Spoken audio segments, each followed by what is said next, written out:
चारों वर्णों के चार काम, स्नान भोजन होमेषु जपोच्चारे च वाग्यता। स्नान भोजन हवन जप, और ये उसके लिए बड़ा विशेष है। यूँ तो सभी लोगों के लिए कही चाहिए कि बिना नहाए भोजन न करें, विशेष रूप से ब्राह्मण के लिए तो बहुत ज़्यादा जरूरी है, वह बिना स्नान किए भोजन न करे।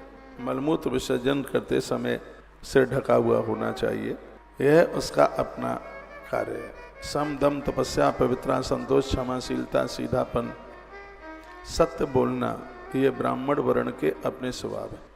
तेज बल धैर्य वीरता सहनशीलता उदारता उद्योगशीलता स्थिरता, ब्राह्मण चरणों में भक्ति और ऐश्वर्य, ये क्षत्रिय वर्ण का स्वभाव है। वैश्य का क्या है? आस्तिकता। आस्तिकत्वम दान निष्ठाच अदभ्यो ब्रह्म सेवनम अतुष्टित रचोपच्च ही वैश्य प्रकृत स्मय। वैश्य को दूसरे शब्दों में कहते हैं श्रेष्ठ, वैश्य को कहते हैं श्रेष्ठ, और श्रेष्ठ शब्द ही अपभ्रंश होता हुआ सेठ बन गया है। यदि कोई आपसे ये पूछता है कि वैश्यों को बणियों को सेठ क्यों कहा जाता है, कहा जाता है कि इनको भागवत जैसे पवित्र ग्रंथ में इस वर्ण को श्रेष्ठ वर्ण का है। आप कहोगे श्रेष्ठ क्यों है? चारों वर्णों में देवताओं के प्रति सबसे ज्यादा आस्तिकता वैश्य की। ये ग्रंथ बोल रहा है, ये किसी को बुरा नहीं लगना चाहिए, मेरे सामने ग्रंथ रखा है। आस्तिकता, चारों वर्णों में सबसे ज्यादा देवताओं के प्रति निष्ठा रखने वाले बणिए हैं। फिर लिखा है दानशीलता, सबसे ज्यादा दान देने वाले वैश्य लोग हैं, इसलिए इस ग्रंथ ने इनको श्रेष्ठ कहा। वो श्रेष्ठ शब्द ही सेठ शब्द में रह गया, अब भ्रंश होते हुए वो श्रेष्ठ ही सेठ शब्द बन गया। देखा है बनियों को ज्यादातर ऐसे लोग सेठ कहते हैं, वो ही उसे सेठ कहते हैं जो दान पुण्य में जिसका धन लगता है, उदार है। गिरिराज जी में 56 भोग ज्यादा से ज्यादा सेठों के लगते हैं, यानी वैश्यों के लगते हैं। धर्मशालाएं आप देखिए तो इन्होंने बनवाई है, तो उनके जो प्रकृति है उसमें आता है आस्तिक्यम दान निष्ठाच अदम्भो ब्रह्म सेवनम। कहा जाता है आस्तिकता, दानशीलता, ब्राह्मणों की सेवा करना, धन संचय से संतुष्ट न होना। ब्राह्मण के बनिए के बेटे पर कितना भी पैसा आ जावे, लेकिन वो पैसे से संतोष नहीं होगा। भागवत में लिखा है कि वैश्य को धन से कभी संतुष्ट होना ही नहीं चाहिए। खूब ज़्यादा कमाओ, भारी लिखा है, वर्णन है इसमें, खूब कमाओ। तुम कमाओगे तो तुम्हारा पैसा पुण्य में कार्यों में लगेगा, इसलिए ये उनका गुण है, ये उनकी प्रकृति है। कितना भी कमाएं वो उससे संतुष्ट नहीं है।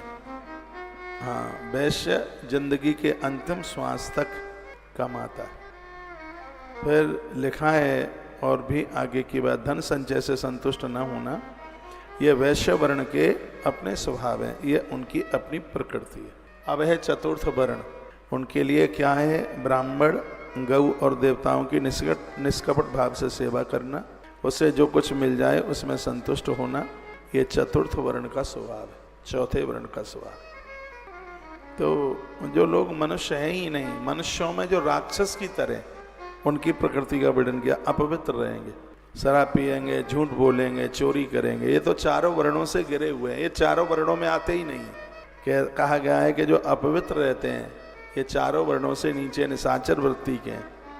झूठ बोलेंगे, चोरी करेंगे, ईश्वर और परलोक की कोई परवाह नहीं करेंगे, झूठ मूठ में झगड़ा करेंगे, काम क्रोध तृष्णा के बस में रहेंगे, तो ये चारों वर्णों में से कोई भी हो, चाहे ब्राह्मण क्षत्रिय वैश्य चतुर्थ वर्ण कोई भी हो, उसको अंत्यज्य, उसको गिरा हुआ कहा गया। बिल्कुल ऐसा तो जीवन कभी जीना ही नहीं है। उद्धव भगवान कहते हैं चारों वर्णों और चारों आश्रमों के लिए साधारण धर्म यह है कि मन वाणी और शरीर से किसी की हिंसा न करे। चारों वर्णों के लिए कहा गया।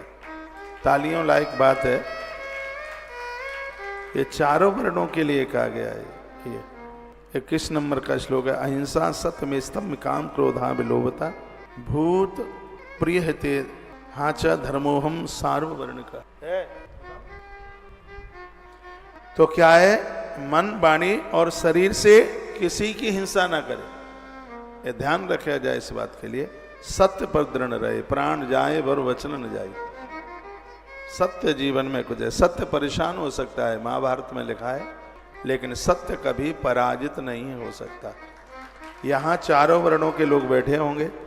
मैं कहना चाहूँगा, मन, वाणी और शरीर से किसी की हिंसा न कीजिए, किसी को गालियाँ न दीजिए, किसी का अपकार मत कीजिए, हिंसा मत कीजिए। हमारे धर्म में तो चींटी भी मर जाती है, उसके लिए चातुर्मास चौमासा किया जाता है।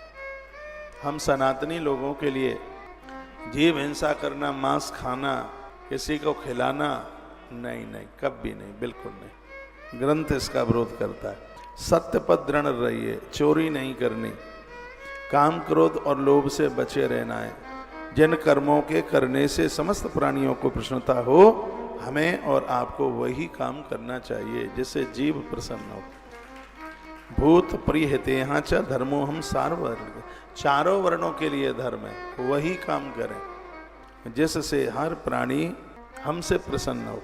ब्राह्मण, क्षत्रिय तथा वैश्य गर्भाधान आदि संस्कारों के क्रम से कहा गया है यज्ञोपवीत संस्कार, तब उसका दूसरा जन्म होता है, इसलिए इसको ध्वज कहते हैं।